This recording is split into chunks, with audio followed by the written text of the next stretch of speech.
ანგარიშვალდებულება ხალხის წინაშე. ჩვენ გვაქვს კითხვები. ისინი ვალდებულნი არიან გქონდეთ პასუხები. ჩვენი უფლებაა ვიცოდეთ. ჩვენი უფლება მათ ძალაუფლებაზე მნიშვნელოვანია. ჩვენ გვაინტერესებს სიმართლე. მათ უნდა აინტერესებდეთ ხალხის აზრი. ჩვენ ველოდებით გულახდილ პასუხებს. პირდაპირ საუბარი ეკაბერიძესთან, ყოველსაქმოს მაესტროზე. კიდევ ერთხელ მოგესალმებით, თქვენ უყურებთ პირდაპირ საუბარს ეკაბერიძესთან. ხვალ პარლამენტის საკონსტიტუციო ცვლილებების მეორე მოსმენით მისაღებად ემზადება. საპარლამენტო ოპოზიციის აზრი ორად გაიყო პროექტთან დაკავშირებით.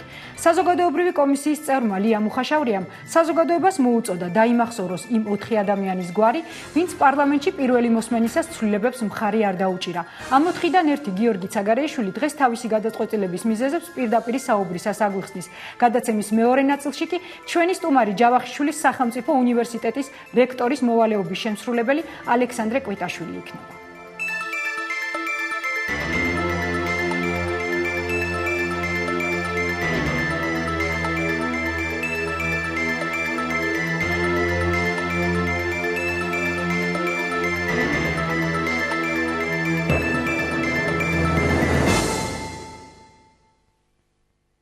თქვენ უყურებთ პირდაპირ საუბარს, ჩვენი სტუმარია გიორგი ცაგარეიშვილი. ბატონო გიორგი, მოგესალმებით პირდაპირ საუბრის სტუდიაში.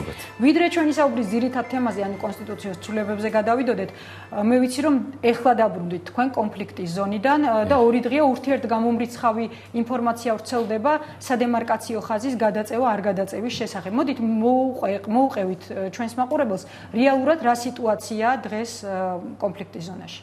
მართლა გადმოიწიეს რუსებმა? კი ბატონო, მოგახსენებთ, ჩვენ დღეს დილიდან ვიმყოფებოდით ფხონიში, ქვემო და ზემო ნიქოში.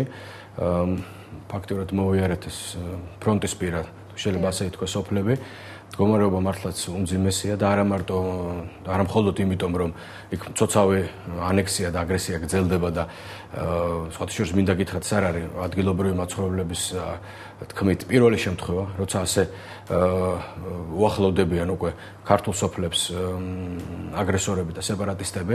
უბრალოდ ახლა ძალიან ესეთი როგორ გითხრათ, ხელშესახები რაღაცა ესეთი მომენტია იქ, როცა ასე მოულოდნელად რამდენიმე ასეული მეტრით პირდაპირ იქ რაღაც აწყობენ სეპარატისტები ოკუპანტებთან ერთად ეგრეთ წოდებულ რაღაც სახელმწიფო საზღვარს, აბსოლუტურად გაურკვეველს. ეს უკვე იმდენად თვალსაცემი იყო იქ ცხოვრები ადამიანებისთვის, რომ რა თქმა უნდა, შინაგან საქმეთა სამინისტრომ ეს ინფორმაცია ვეღარ დამალა. თორემ ეს პროცესი გრძელდება უკვე 2 წელი. ფაქტიურად ადმინისტრაციული საზღვრის გაყოლებაზე ქართული სოფლები ფაქტიურად ბედის ანაბარაა მიტოვებული. იქ ყოველდღიურად სოფლების ერთ ნაწილს შინაგან საქმეთა სამინისტრომ თავის განცხადებაში ნეიტრალური ზონა უწოდა, ხოლო იმ სამ სახლს, რომელიც დღეს ასე ვთქვათ, ამ ნეიტრალურ ზონაშია მოქცეული, დაუსახლებელი. ხო, რატომღაც ყოველთვის ქართული სოფლები ექცევა ნეიტრალურ ზონაში და აუცილებლად ქართველები დასახლებული სამი სახლი ექცევა ხოლმე. აუცილებლად ექცევა ის სარწყავი სისტემები, რომლების საშუალებითაც ქართულ სოფლებზეც სარწყავი წყალი მოედინება და არასდროს პირიქით არ ხდება. და ეს გრძელდება უკვე 2 წელია. ამის ვიმეორებ, იქ არის ძალიან მძიმე ვითარება, იქ არის ამ სოფლების მოსახლეობისგან დაცლის ძალიან დიდი საფრთხე და ეს იქნება კატასტროფული შედეგი ჩვენთვის და ქართველობისთვის ზოგადად. იცით რომ ეს რაიონი მთლიანად ეთნიკურად დასახლებულია ქართველებით. სწორედ ამის მიღწევას ლამობენ სეპარატისტები რუს ოკუპანტებთან ერთად და ძალიან ადვილად აღწევენ ამას. ის საინფორმაციო ვაკუუმი, რომელიც მთელი ამ 2 წლის მანძილზე ამ მოვლენებთან მიმართებაში გამეფებულია ფაქტობრივად ყველა მედიის საშუალებით, თქვენ მედიის საშუალებას მე ახლა აქ არ გულისხმობ, მეტყველებს იმაზე, რომ იქ მართლაც უმძიმესი სიტუაცია არის და მე ვფიქრობ, ჩვენი ვალია, რაც შეიძლება ხშირად ჩავიდეთ, იქ ჩავაკითხოთ ჩვენ თანამოძმეებს, ნახოთ რეალურად იქ რა ხდება და სურათი მინდა გითხრათ არის საგანგაშო და ხშირ შემთხვევაში კატასტროფული. დაახლოებით წელიწადზე მეტია ამ სოფლებს არ მიეწოდებათ სარწყავი წყალი. დაახლოებით 2 წელია ეს ადამიანები ვერ შედიან თავის ბაღებში, ჭირნახული არის უპატრონოდ მიტოვებული, ყება ყველაფერი აბსოლუტურად. არის უმძიმესი ვითარება ამ მიმართულებით. დაიწყო სასწავლო წელი და ესეც ძალიან დიდი პრობლემა არის. რაც თბილისშია წიგნებზე, სასწავლო ინვენტარზე წიგნებზე ფასი ორჯერ უფრო მეტია ამ სოფლებში და როგორ შეიძლება ზემონიქოზელმა, მხვენისელმა, ქვემონიქოზელმა გადაიხადოს 300 ლარი წიგნებში, იქნება ამიხსნას განათლების მინისტრმა და აგვიხსნა საერთოდ როგორ შეიძლება ამ სოფლებში ადამიანებმა ისწავლონ და მიიღონ განათლება და მინდა გითხრათ რომ არა დაძახება სხვათა შორის პირდაპირ საუბრის სტუდიაში და იმედია რომ დაგვთანხმდება და გაგვცემს ამ შეკითხვაზე. რომ არა მეუფე, რომ არა სასულიერო პირები, რომლებიც მე მინდა გითხრათ რომ არიან ნამდვილი გმირები და თუ რამეზე დგას ქართული სახელმწიფო, გასწორეთ მეუფეზე, გასწორეთ სასულიერო პირებზე, სწორედ მათი დამსახურება არის, რომ დღეს კიდევ იქ ბავშვები ელემენტარულ ასეთი მდგომარეობის გამო მოუწოდა ბატონო გიორგი თქვენი პარტიის ლიდერმა ირაკლი ალასანიამ დღეს მიხეილ სააკაშვილს სასაზღვრო სოფლებში ჩასვლისკენ. ხო, რა თქმა უნდა, ამიტომაც მათ შორის, მაგრამ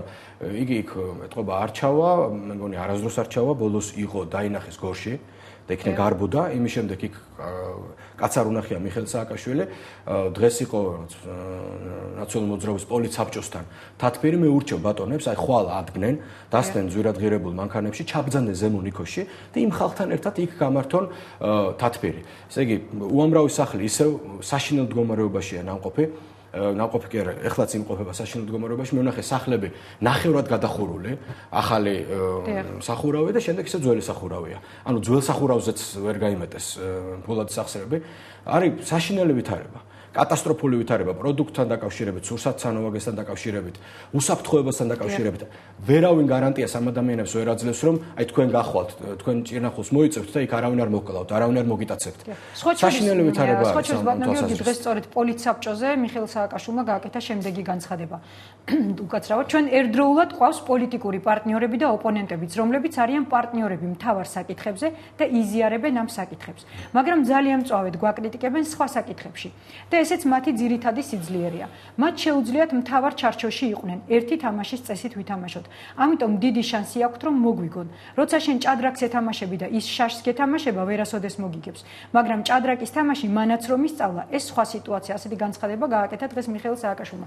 თქვენი აზრით, რომელ ოპოზიციურ პარტიებს გულისხმობდა? ჩვენსაც რო არ გულისხმობ, დარწმუნებული ვარ ამაში, იმიტომ რომ მიხეილ სააკაშვილის თამაშის წესებით თამაში პოლიტიკაში არის კატასტროფის და ტრაგედიის ტოლფასი გადაწყვეტილება ჩემის აზრით. მე არასდროს ნაციონალური მოძრაობის წესებით პოლიტიკაში არ მითამაშია ღმერთთან დამიფაროს.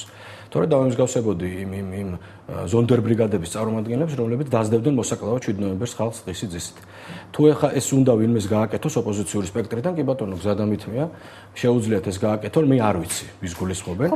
უფრო ფრჩხილები უნდა გაიხსნას და ადამიანმა უნდა ისაუბროს, ვის გულისხმობს. იმიტომ რომ რა თქმა უნდა, იმიტომ რომ ამ ადამიანისგან საქებარი სიტყვები, ეს არის ჩემის აზრით, ჩემი კოლეგების აზრით, საშინლად აღსაქმელი ოპოზიციაში, რეალურ ოპოზიციაში მყოფი ადამიანისთვის და თუ ეს ადამიანი გაძაგებს ანტირეკლამაა მიხეილ. ხო, რა თქმა უნდა, თავიდან ბოლომდე. თუ ეს ადამიანი გაძაგებს პირიქით, როცა ჩემზე წუწამობენ ნაციონალური მოძრაობის წევრები, მე ეს ნამდვილად მიხარია, იმიტომ რომ ნიშნავს რომ ესე მე ძალიან ვამწარებ ამ ადამიანს, ეს არის სწორედ გადატანითი მნიშვნელობით საერთოდ ოპოზიციონერის ხვედრი. აბა მე იმ ოპოზიციონერს რა უთხარი, გუნდრუს რო უკნევს ახლა ხელისუფალს დილიდან საღამომდე, ფეხქვეშ რო ფიანდაზად ეგება და ეხვევა მუხლის თავებზე, ესეთი ოპოზიციონერი ხო არ არის. სამწუხაროდ ესეთებიც ბევრი არიან. ძალიან ბევრი არიან და იმიტომ რომ თამაშის მომხრე ხართ ქართულ პოლიტიკაში, შაშის თუ ჭადრაკის?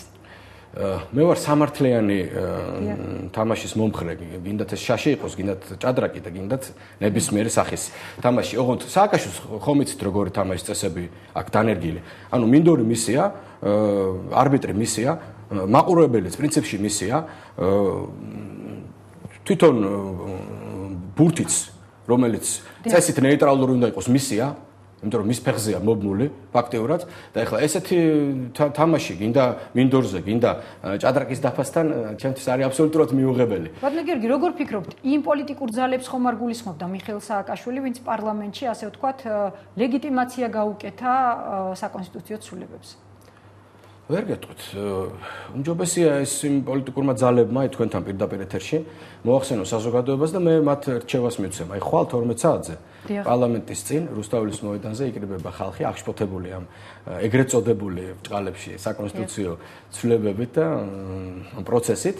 ჩავიდნენ ამ ადამიანებს შეხედონ თვალებში და მათ აუხსნა რასაკეთებენ, როცა მხარს უჭერენ ზურაბადეიშვილთან ერთად ხას უსვავთ. ზურაბადეიშვილთან ერთად საქართველოს კონსტიტუციაში ცვლილებების და დამატებების პროექტს. მათ აუხსნა. მე ნუ ამიხსნიან. ჩემთვის ყველაფერი იმ დღეს გასაგები იყო. მე პირდაპირ თქვი, რომ იქ მე უმრავლესობა დავინახე მხოლოდ და ვერ დავინახე უმცირესობა. ეს არის ჩემთვის ძალიან აგითხრათ, აი ადამიანურად ძალიან რთულად მისაღები იყო ეს ჩემთვის, იმიტომ რომ მე ცოტა სხვანაირად წარმომიდგენია ეს ოპონირება. რა იყო რთულად მისაღები? დანარჩენი ოპოზიციონერების მიერ მხარდაჭერა? დიახ, აღმოჩნდით მხოლოდ 4 და ეს ვერ გახდა თუნდაც. და იყო ერთი ადამიანი უმრავლესობიდან, ვინც თავი შეიკავა. ხო, თავი შეიკავა, თუმცა ეს თავის შეკავებაც მე არ მესმის რას ნიშნავს, იმიტომ რომ ჩვენთან არის ანკი ან არა. დიახ. თავის შეკავებაც საერთოდ გაურკვეველი მოვლენა არის, ეს იმ ადამიანს კითხეთ, ვინც ეს გააკეთა. ვიყავით 4 და ვერაფრით თუნდაც ვერ გადავიქეცით ბრწყინვალე შვიდეობა.